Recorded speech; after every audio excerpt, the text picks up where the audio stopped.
Yeah, good morning guys. Just a quick, it's actually really bright. It's a quick video before I have to head to work today. I went to the shops the other day and I bought a toy. This is it, Soundwave. So I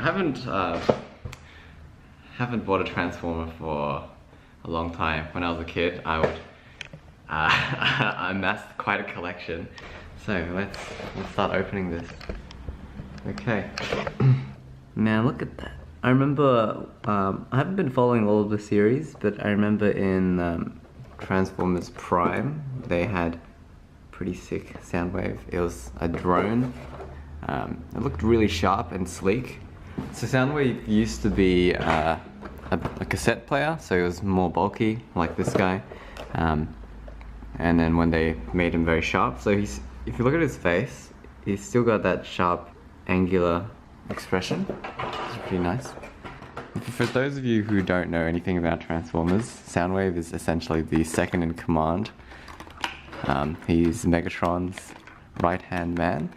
And if you look at his earlier designs, you'd notice that his actual robot, that his actual face and everything, is pretty much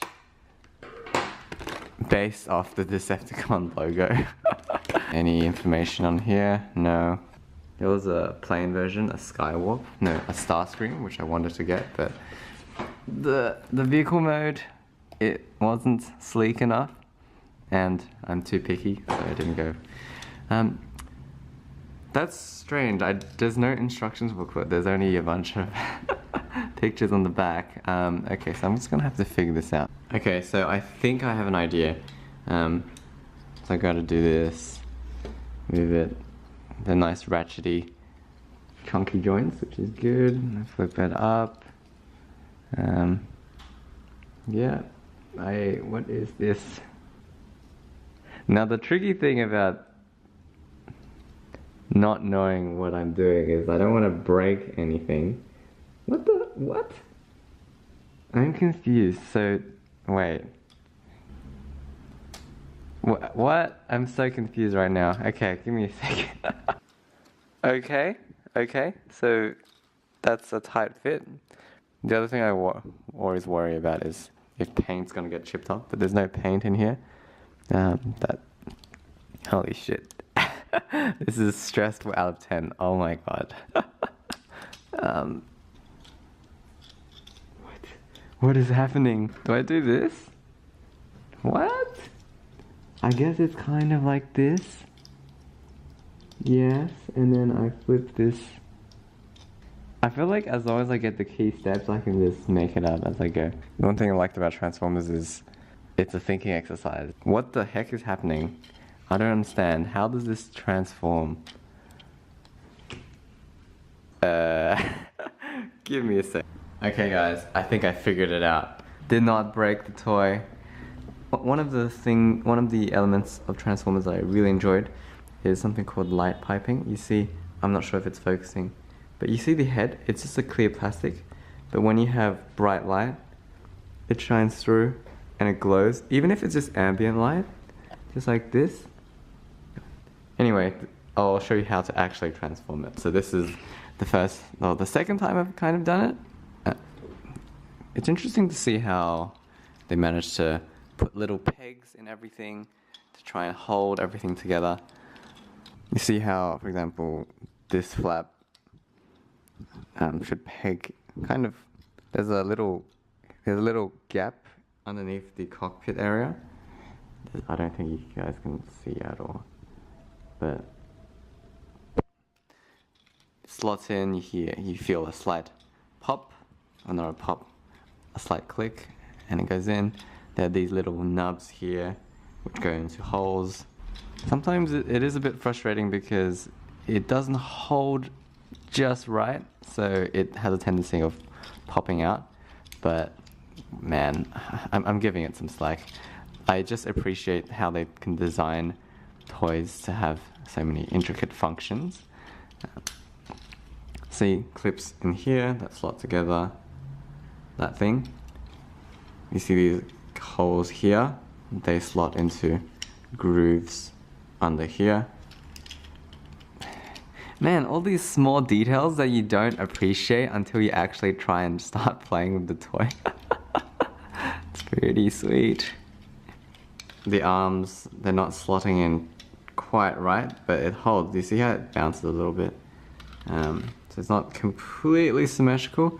I think it does the job good enough. Like, I mean, it's a toy and it has two modes, a robot and a truck form. And it rolls. So yeah, there's Soundwave. I wonder if I should take him for photos. And there we have it. We've got Soundwave, the badass, Decepticon. I don't actually know his role, but he looks menacing as hell. Oh my gosh, man. The dark plastic, the glowing evil eyes. So there's two main robot toys I play with. I've got Transformers and I have Gundams. This is just a mini version. Those of you who are aware of my Instagram will be aware of this guy. So just a bit of a comparison. Transformers come pre-built, whereas Gundams, you have to build them from scratch. You have to cut all these little plastic bits out and prepare them and build them together. And they're a bit more fragile overall. For example, this thing just tends to fall off, which drives me insane almost. The payoff for Gundams is it's more intricate, and as you're building them you get more attached. But because they're more fragile, you can't play around with them as much. I carry him in a bit of a protective little case and some paper, and so he doesn't fall into bits and pieces while I'm moving. Whereas I think with Soundwave I can just chuck him into my bag, but with some protection so he doesn't, his arms don't bend off or bend the wrong way and his paint doesn't get chipped off. I can't stop looking at it. I haven't bought a Transformer in a while, and their designs I haven't liked their designs, but this one, solid, sharp, full of character, and that light piping, that glow, oh damn. When I bought it, he was on sale at Toys R Us and they were closing down. End of an era, no more window shopping. I'm kidding. I can window shop at Myers and Kmart and whatever. It's never fun to see a shop close. And it's also sad to see how, well, like a Toys R Us, you think toys. Maybe kids aren't enjoying toys as much. Where's that innocent fun in getting some bit of plastic and moving it around and getting them to fight each other? Or just extra fodder for food photos. You know what's coming. You know what's coming. Hope you enjoyed me fumbling around with this transformation with minimal clues. I'll catch you guys around next time.